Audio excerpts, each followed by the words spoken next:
So without further ado, it's a great pleasure to introduce Professor Sir Alfred Cuschieri. To those of you in the field who don't know him, then I suggest you go and read some literature, and I'm sure you will very quickly.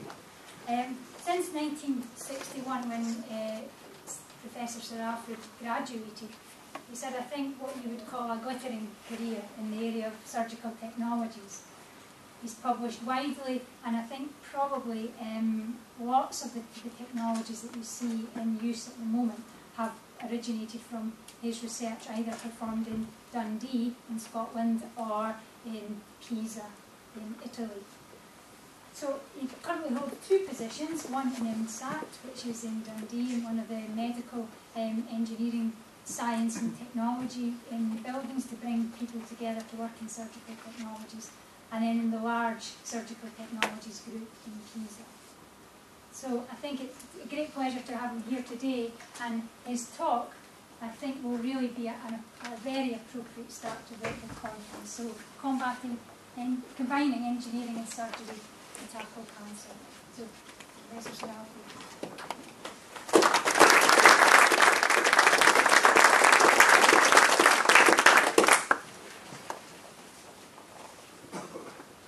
Thank you for your kind words. I hope you can hear me, because I'm recovering from a cold, which is more to the point. I hope you can see me. Believe you, I'm standing up. I chose as my talk title, Combining Engineering and Surgery to Tackle Cancer. My background is simple. I'm a surgeon, I'm an academic surgeon, but I have been interested in technology for treating patients all my life, and all my research. Can you hear me?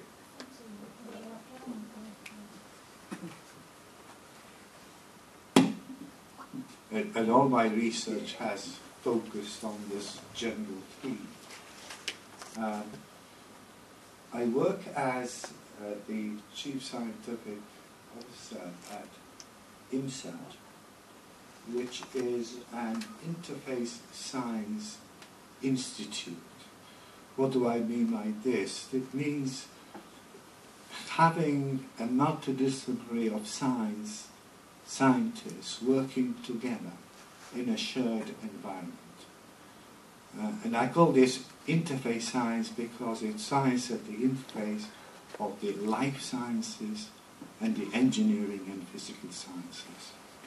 So that the scientists, whether they are biophotonics or ultrasonic physicists or engineers or robotic engineers or whatever, are working closely with medics and cell biologists.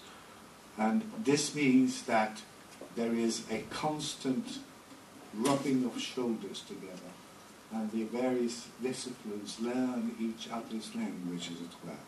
And I think this is an essential paradigm for the development of technologies, and particularly for shortening the gap between concept and translation into useful devices for medical care. Cancer is a global problem. And here, according to the latest statistics from the World Cancer and CRUK, are the most commonly diagnosed cancers worldwide. Top of the list is lung, followed by breast in women, colorectal cancer in both sexes, stomach, prostate, etc. What is perhaps important is that, as you can see from the slide, there is a very significant percentage of death worldwide due to cancer. And you can see it's highest in the Western Pacific, in Europe and the Americas, and it drops off in the less well-developed countries. Although the statistics show that in these countries where the incidence of cancer has been low, in the last 2 decades it has been rising as well. There are important differences which I will show here. These are the most common cancer deaths worldwide in 2008 estimates. Again, showing the list, and the ones shown here, is this a, can I use this?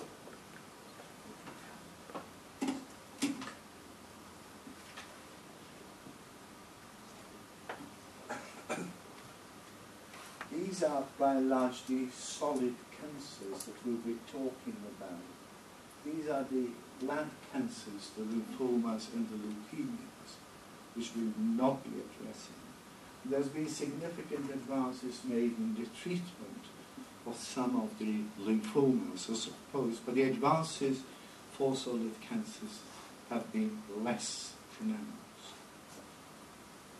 And this slide shows you the trend in the incidence, and as you can see, for most of the cancer it has really been very static, some minor adjustments in the period between 1975 and 2008. The fluctuations that we had hoped would result in a downward trend towards the incidence of cancer have not as yet materialized. So it remains a truly global issue. This is the age-standardized incidence and mortality rates for this time showing both the incidence and the mortality. And you can see from this that for certainly the breast cancer in this case, the improvement in terms of increased survival has happened, but certainly has been less than expected previously. And the same can be said for colorectal cancer, much more common in males than in females, as shown in these 2 slides. So what is the oncological problem? We can summarize it as follows. It remains one of the commonest causes of death in the industrialized world, accounting for about 20 to 24% of all deaths.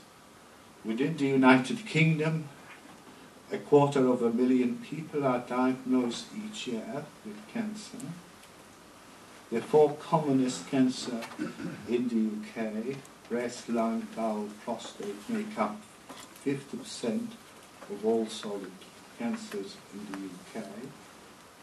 Recent estimates indicate that even in this room, 1 in 3 inhabitants in the UK will develop cancer sometime during his or her life, and some will die of it. And although solid cancers are less prevalent in developing countries, the incidence has risen significantly in the last 2 decades. And although it is true that cancer is a cancer of the elderly, that is not strictly correct, because it can affect any age group. This is a multiple choice question that I put to students often, and I'm going to put to the audience. And it's A to F. Cancer is essentially a genetic disease. Cancer is a disorder of unregulated proliferation of abnormal cells. Smoking accounts for 30% of all cancer deaths in the USA and Europe.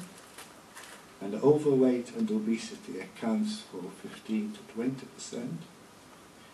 Inherited genetic dispositions, familiar with this, factors contribute significantly to about 5 to 10% of breast cancers, and a similar percentage for colon cancers. In the industrialized nations, roughly 7% of cancer deaths are attributed to viral infections, 4% to occupational hazards, 2% to sunlight, usually skin melanomas, 2% to pollution, and only 1%, despite what you read in the papers, result from food additives from industrial products? The answer, of course, is F is correct. All correct, but with qualifications. What is important is statement A to E describe cancer from different perspectives, depending on the organizational level: molecular, oncology, cellular biology, the patient, the family, and the environment. And in my opinion, a major achievement in cancer research will only be achieved by the introduction of a framework that accommodates all these phenomena and explains their close interrelationships. Explanations of how certain viruses, chemicals, radiation contribute to cancer indicates too that environmental and social factors are important in the reaction, the exposure of individual patients to these carcinogens. But you may ask, what has engineering technology got to do with this global health problem? The way I see it is as follows. Reducing cancer to genes is not equivalent to what I call dogmatic reductionism that regards patients as a bag of genes. In scientific research, reduction of a phenomenon into its component elements is incomplete if not followed by integration of the relevant elements to explain the function or the whole. The engineering endpoint, or viewpoint, I should say, is thus important. I give you an example. Engineers in designing complex systems, such for example an aeroplane, ensure the functions of the aeroplane as an integral whole, and also specify in minute detail how its 1,000 component parts must work together so that the plane doesn't crash. Hence, engineers have developed systems engineering, which I think is the valid viewpoint in tackling cancer, which has to date been ignored in my opinion. And there is no doubt in my mind as a clinician of the futility of knowledge without translation. In 1986, the director of the National Cancer Institute, this was in the Reagan days, predicted the eradication of cancer by the year 2000. The reality, of course, is we know we're close. His successor, in 2004, envisioned the elimination of suffering and death due to cancer by 2015. The reality, in 2011, there's been some improvement, but we are far short of this objective. Such unbridled optimism, in my view, is irresponsible. Sure, there's been generous research funding, has brought enormous knowledge on the biology of cancer. However, as a critic, I would, and others would complain, that this knowledge about mechanisms at the molecular and cellular level has little practical impact unless it is translated into effective therapies. And that's where engineering comes in. At the level of human suffering, and that advances in molecular cancer biology have contributed, in my opinion, less than the campaign to dissuade people from smoking today. And there's some evidence for that.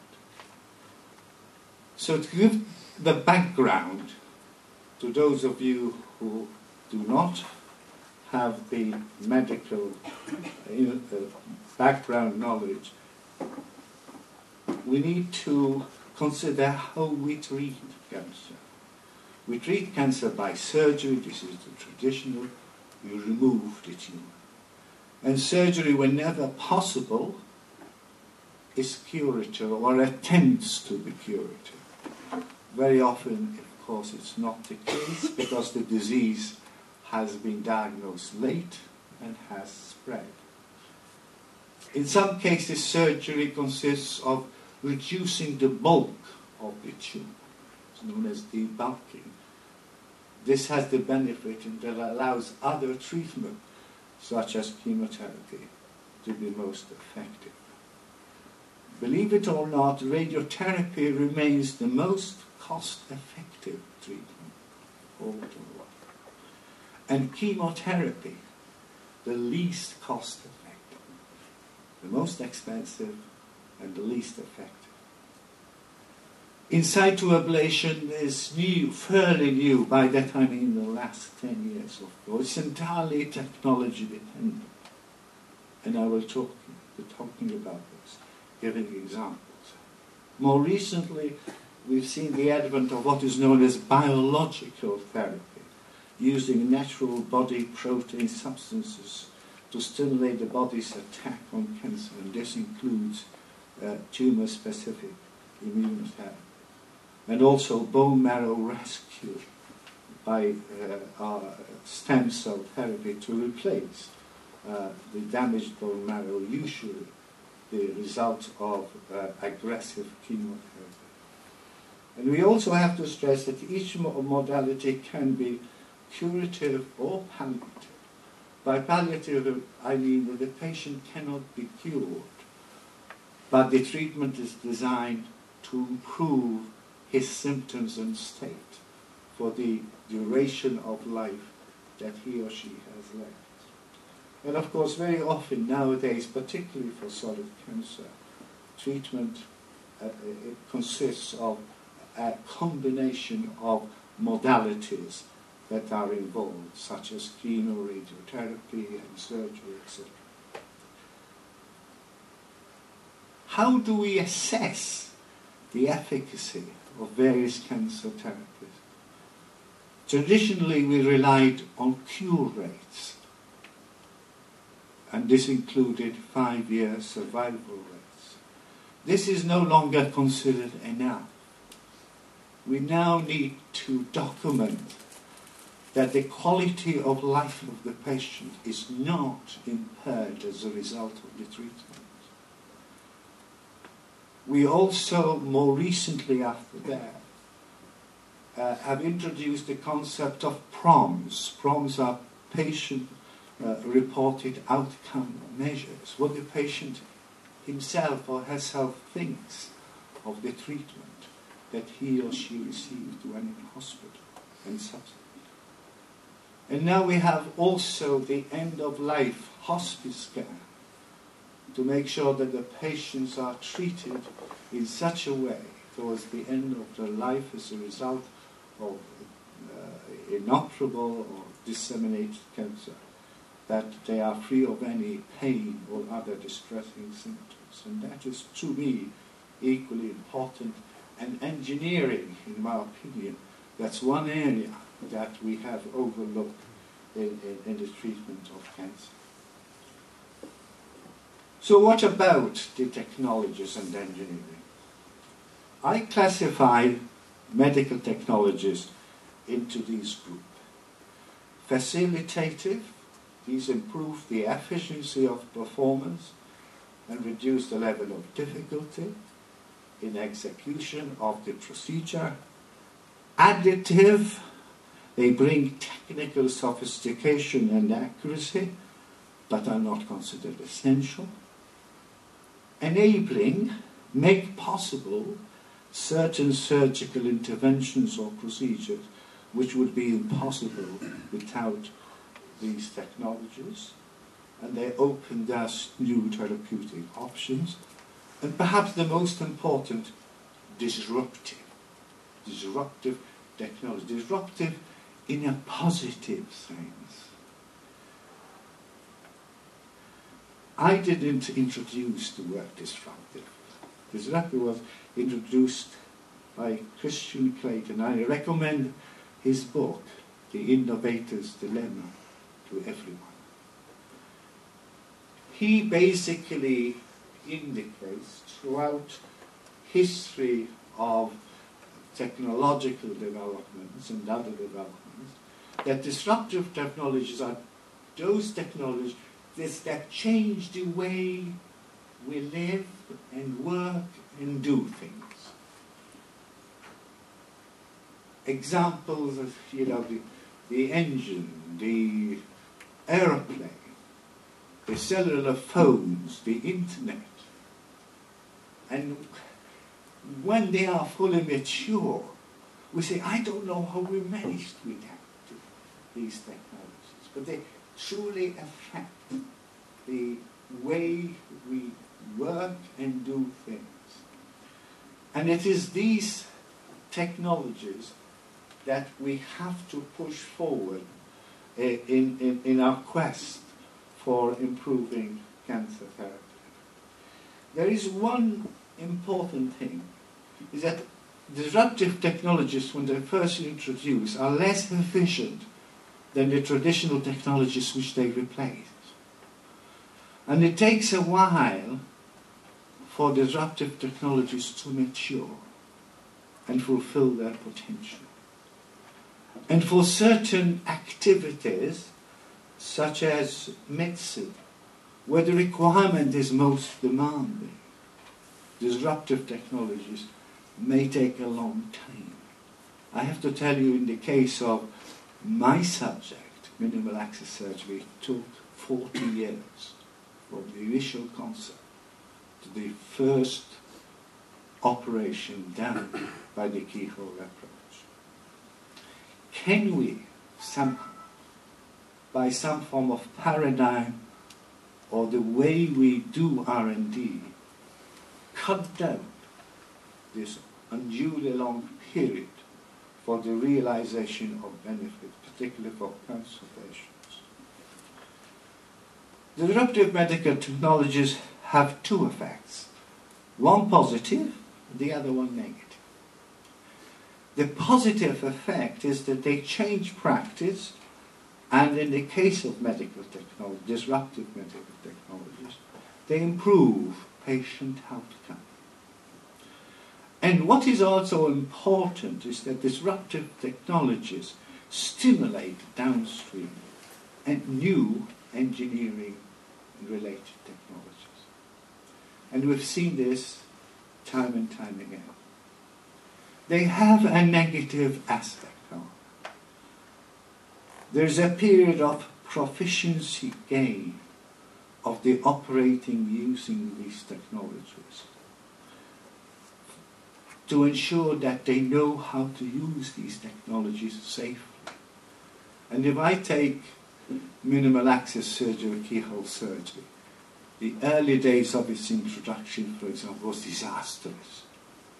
A number of patients were killed by surgeons who hadn't trained themselves to use the technology that enabled these operations to be done without opening the patient. The other negative effect is unequal uptake by surgeons. There's a very good paper which describes operators into no uptake. There are some operators, for example, who refuse to change their ways and never take up new technology, despite the evidence. Then there is the early adopters, and these are usually the enthusiasts, which include, of course, the originators. And then there's the majority which are classed in this paper as the laggards. The laggards, I think, are the sensible people who wait to see what happens as the results come out, in my opinion. And then, of course, when first introduced, a disruptive medical technology is much more expensive. But in time, as it matures, then usually the costs go down. If somebody had told me this here is laparoscopic cholecystectomy, introduced in the mid-1980s. somebody were to tell me that this very simple operation to remove a gallbladder for gallstones would transform surgical practice in the way it did, I would not have believed it. Personally, I am being honest with you. But it wasn't the operation, you see. It was the engineering and the technology that permitted the operation that caused this big change. And there is now no specialty in surgery that has not been drastically changed, the practice, as a result of this. The benefits can be summarized as follows. Reduced traumatic insult to the patient, reduced hospital stays, because hospitals are bad places to be in. They cause infection and people die of infections. The reduced incidence of surgical site infection, accelerated recovery with short period of short-term disability, so the patients return to work or full activity much quicker. And now reduce overall costs. Initially they weren't. Laparoscopic surgery was much more expensive. But now because the hospital period is so shortened for some of the operations, the overall cost is much less. And of course if you factor in return to work, the cost is even more reduced. It has been the driver, in my opinion, for ambulatory care. And it stimulated patient-reported outcomes. And something that is very interesting to me, it has changed our concepts of skills training and assessment of surgical skills.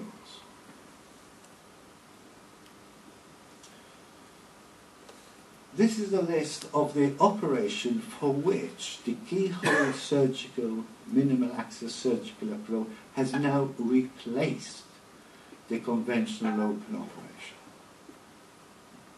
Virtually everywhere.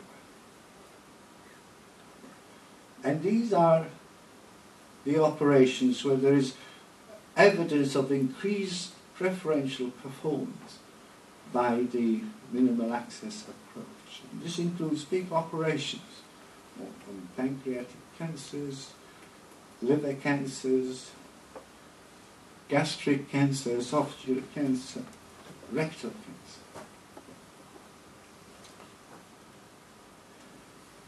And if we take laparoscopic hepatic surgery, if I could show you a video, hopefully.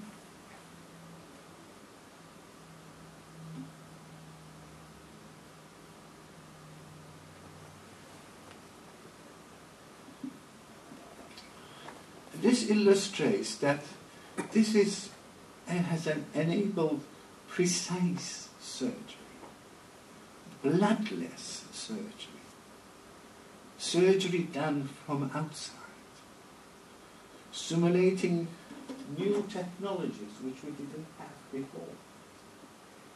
This is an ultrasonic dissection. Ethicon and the other companies developed ultrasonic dissector only because laparoscopic surgery came. And this patient would have a major liver resection for this, in this case, a secondary tumor in the left liver. And he would be in hospital without having the need for a blood transfusion. Leaving Nanwas Hospital probably on the 5th day.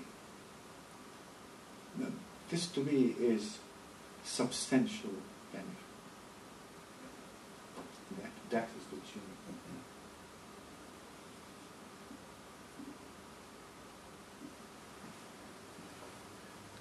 And it has also stimulated the development of in situ thermal ablation.